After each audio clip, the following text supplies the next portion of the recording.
বেলদাবাসীর জন্য সুখবর, মোহাম্মদপুরে চালু হলো নতুন শ্মশান শেড। শনিবার নবনির্মিত শ্মশান শেডের উদ্বোধন করলেন বিধায়ক সূর্যকান্ত অট্ট। বিধায়ক তহবিল থেকে নির্মাণ করা হয়েছে শ্মশান শেড ও চুল্লি।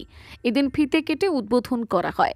বিধায়ক ছাড়া উপস্থিত ছিলেন স্থানীয় প্রধান জ্যোতিকা পাল, উপপ্রধান রবীন্দ্রনাথ অধিকারী, পঞ্চায়েত সমিতির কর্মাধ্যক্ষ অনাদি বারিক, সুপর্ণা জৈন, প্রধান শিক্ষিকা লক্ষ্মী দাস অট্ট প্রমুখ। বলার কিছু নেই, উদ্বোধন হলো। এটা বেলদায় এটা দ্বিতীয় কাজ। একটা অডিটোরিয়াম কমপ্লিট হয়েছে, সেটা মুখ্যমন্ত্রী উদ্বোধন করেছেন। আবার এটা শ্মশান সেটটা উদ্বোধন হলো। 26-এর আগে অনেকগুলো উদ্বোধন দেখতে পাবেন। এতে বেলদার মানুষের কতটা উপকার হবে?